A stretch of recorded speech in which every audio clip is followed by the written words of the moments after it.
Oi, gente. Bom dia. A gente vai dar seguimento à aula aí, né? A primeira parte do capítulo falou sobre a Revolução Francesa, tá? E a continuidade do capítulo aí vai falar sobre Napoleão Bonaparte, ok? Espero que esteja centralizado aí.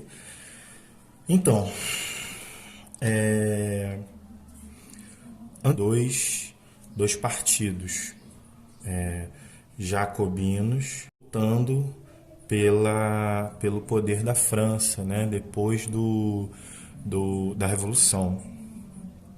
A gente vai passar por um momento chamado terror, né? O terror jacobino, onde os jacobinos vão dominar a França revolucionária, mas esse movimento aí ele vai se encerrar quando os jacobinos chegarem a um extremo de matar até mesmo o povo do próprio grupo dele, né?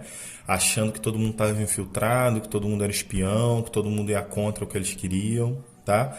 Os girondinos, né, se aproveitam dessa brecha, né, dessa falha aí dos jacobinos e se colocam no poder, tá? A partir aqui, ó, do momento que a gente vai conhecer como diretório, ó, tá? Eles se colocam no poder e quando se colocam no poder eles aproveitam uma pessoa, no caso, né, que era uma pessoa muito valiosa para questões militares, um rapaz muito experiente, né, vindo já de outras lutas e era um oficial do exército francês. Eles colocam Napoleão para comandar, no caso, né, para mandar esse período durante o diretório, tá? E aí Napoleão faz uma série de mudanças aí, de reviravoltas aí que a gente vai conhecer um pouquinho agora, tá bom? Olha só, o governo de Napoleão Bonaparte, né, que vai entrar nessas circunstâncias que eu falei. O governo de Napoleão Bonaparte teve início em 1799 e pretendia atingir a estabilidade política e econômica da França, além de garantir a ordem interna do país. Napoleão permaneceu cerca de 15 anos no governo, um período pós-revolucionário em que muitos dos ideais propostos pela burguesia estavam em consolidação pela burguesia, gente, ok? Tá? Pelos girondinos, né? Vamos conhecer mais sobre Napoleão Bonaparte, como foi seu governo. Aí a gente vai entender um pouco de como é que foi esse governo aí. Eu vou ver se eles vão falar, né? Aí, se eles não falarem, eu completo algumas coisas, tá? Ó, durante o período da Revolução Francesa, Napoleão desenvolvia uma carreira militar. Na época do diretório, ele ocupava o cargo de general e liderava campanhas expansionistas francesas na Itália e no Egito. Com o tempo, ele se tornou um importante líder do exército e estrategista consagrado pelos franceses. Após o golpe do 18 Brumário, Napoleão governou a França como cônsul. Suas primeiras medidas foram institucionalizar a centralização do poder, organizar a cobrança de impostos e decretar a construção de diversas obras públicas. Gente, o que isso significa? Napoleão foi posto no poder pelos girondinos, mas quando ele assume o poder, ele institucionaliza, tá aqui, ó. Ele institucionaliza quer dizer torna oficial a centralização do poder nas mãos dele, ok?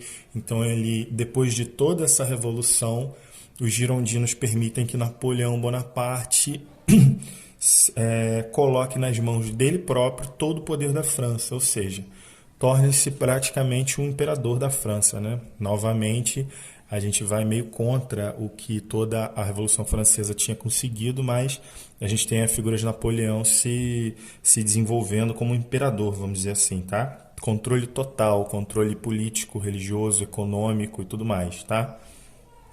Ó, para legitimar os ideais burgueses e liberais que vinham sendo implantados pouco a pouco desde os tempos da Revolução, Napoleão aprovou em 1804 um novo Código Civil de leis, né, gente? Leis para a sociedade civil, tá bom? Esse documento estabeleceu a igualdade dos cidadãos perante a lei, a separação entre a Igreja e o Estado, ok? Separação entre Igreja e Estado, né? Isso é um movimento que a gente já vem vendo acontecer há muitos anos, né? Essa ideia do Estado laico, o Estado sem a Igreja conjunta, a possibilidade de casamento civil, né? O fim dos privilégios feudais, né? O fim dos privilégios da nobreza, tá?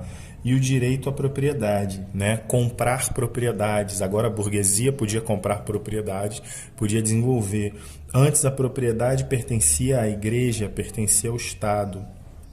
Não é verdade? Pertencia à nobreza. Agora a população já tem possibilidade, por mais que seja uma possibilidade muito difícil, né? Porque a população tem pouco dinheiro, é muito pobre. Então nós temos essa possibilidade da população poder comprar propriedades. Tá? Além disso, ele vai criar a escola, né? Escola pública para todo mundo.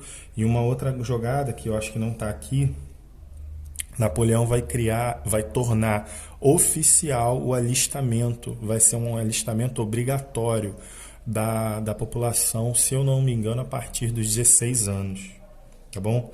Ó, contudo, em alguns aspectos, o código ainda apresentava características conservadoras. As mobilizações e greves e os protestos contrários ao governo eram proibidos. Lógico, Napoleão não queria nada contra ele próprio, né? Assim como associação e sindicatos.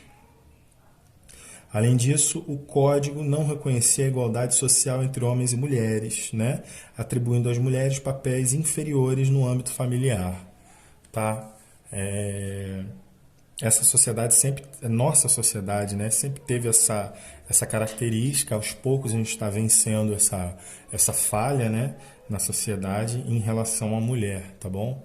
Cada vez mais a mulher vem ganhando espaço, né?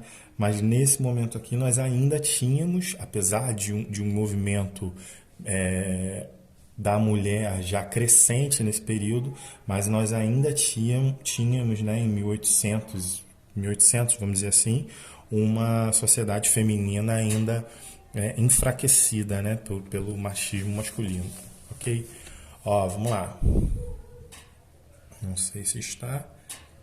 Eu acredito que sim. Show.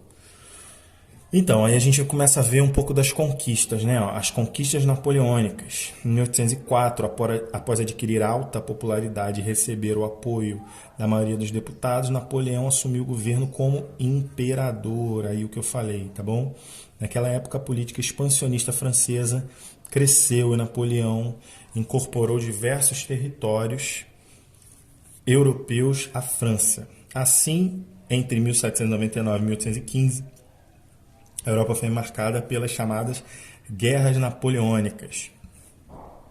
O expansionismo ocorreu por meio de anexação territorial decorrente de conquistas militares e por acordos que estabeleceram aliados de Napoleão nos governos regionais. Ok? Então, Napoleão vai começar a invadir e conquistar os territórios próximos, tá? Por exemplo, Espanha, por exemplo, Portugal, Áustria, Prússia, tá? Holanda, vai começar a invadir os territórios ali próximos e colocar no comando desses territórios, né? Invadir mesmo, destruir, guerrear, acabar com aquele território lá e anexar nos territórios franceses, colocando pessoas de confiança dele, como por exemplo primos, sobrinhos, né? Para administrar aquela região, tá bom? É o que vai acontecer com a Espanha, por exemplo. Então, aí nós vamos ter, eu não sei se a aula se vai dar tempo de eu explicar, mas nós vamos ter algumas questões importantes para tratar sobre Napoleão. Primeiro, Napoleão tenta durante muito tempo invadir a Grã-Bretanha. Tá vendo? Ó? Essa aqui é a extensão do Império Napoleônico. Isso aqui tudo, tá vendo? Ó? É quase 60%, né, da Europa toda. Invade Itália, Bélgica, Holanda. Aqui acho que é parte da Prússia, né? Ou Polônia, não sei, porque já a gente está em um período antigo, né, gente? Então, as fronteiras se modificaram um pouco, ó, Espanha, tá? Mas ele tenta, durante muito tempo, invadir a Grã-Bretanha sem sucesso, tá? E a partir dessa busca por essa invasão e de não conseguir, né, essa invasão, ele cria isso que a gente vai chamar de bloqueio continental, tá? Que a gente já vai ver já já. Olha só. Em 1812, as conquistas de Napoleão já alcançavam quase a totalidade do continente europeu. Nessa ocasião, a Inglaterra passou a ser um grande empecilho. A Inglaterra passou a ser um grande problema nos planos do imperador francês, né, de Napoleão, pois além de representar uma forte potência econômica, o país vinha resistindo aos seus avanços militares. Aí está falando para observar no mapa, a gente já viu isso, né, essa questão aqui do domínio francês, né, no Império Napoleônico. Aí continua aqui, ó, com o objetivo de enfraquecer os ingleses economicamente. Em 1806, Napoleão decretou o bloqueio continental. O que era o bloqueio continental? Era a proibição de comercialização com a Grã-Bretanha e com alguns países aqui da África, tá? Ó, segundo essa medida, todos os estados europeus estavam proibidos de negociar com a Inglaterra.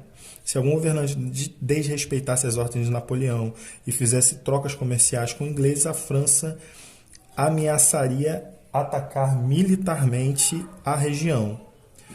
Ó, em geral, os estados europeus seguiram as determinações do bloqueio, né? Dois casos, porém, tiveram maior complicações para os planos de Napoleão. Nessa época, Portugal era muito dependente. Portugal, gente, conhecem Portugal, né? Sabe qual é a nossa relação com Portugal. Era muito dependente do comércio com os ingleses e resistia cada vez mais em aderir às exigências do imperador francês. Quando Napoleão mobilizou tropas para invadir o país, o rei de Portugal, né, Dom João VI, decidiu se exilar no Brasil. Tá? E é a época, no caso, que a gente tem a vinda da família real para cá. Ok? 1808. Aí, gente, ele vai sair com a corte de lá, são mais de 10 mil pessoas, se eu não me engano, que vêm para cá, para a colônia Brasil, né? Vão se instalar no Rio de Janeiro, né? E vai ser o primeiro e o único lugar que a gente vai ter o rei da metrópole vindo se instalar em alguma colônia, primeira vez, tá? E todo esse movimento aqui vai desencadear depois, né? Vai iniciar depois a independência do Brasil, tá bom? Ó, outro grande desafio para Napoleão foi a Rússia, que também não aderiu ao bloqueio. Em represália e também por almejar ocupar o território russo, Napoleão invadiu o país em 1812. E foi uma invasão extremamente difícil, tá, gente? Olha só. Napoleão mobilizou um grande número de soldados para a invasão francesa na Rússia. Cerca de 600 mil pessoas adentraram o território russo, formando o exército La Grande Armée. Porém, muitos problemas dificultaram a invasão. A tática russa de terra arrasada consistia em deixar seus suprimentos às cidades por onde deixar sem suprimentos as cidades por onde Napoleão passava, dificultando o abastecimento das tropas.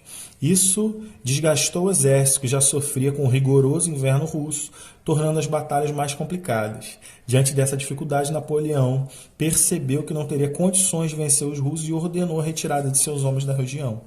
Com a derrota da campanha francesa na Rússia, o governo napoleônico se enfraqueceu. Aproveitando tal situação, alguns estados europeus resolveram se unir para frear os avanços franceses. Uma aliança foi formada entre Inglaterra, Prússia, Áustria, Rússia e Suécia para derrotar Napoleão, que em 1814 a França foi invadida, Paris foi tomada sob grande pressão das nações estrangeiras. Napoleão aceitou abdicar o governo e exilou-se na ilha de Elba. E assim chegava o fim o Império Napoleônico. Tá? Eu vou falar um pouquinho mais sobre Napoleão ainda na próxima aula, ok? Ainda tem bastante coisa aí para a gente falar e ainda tem bastante coisa para a gente falar sobre Napoleão. Valeu, gente. Tchau.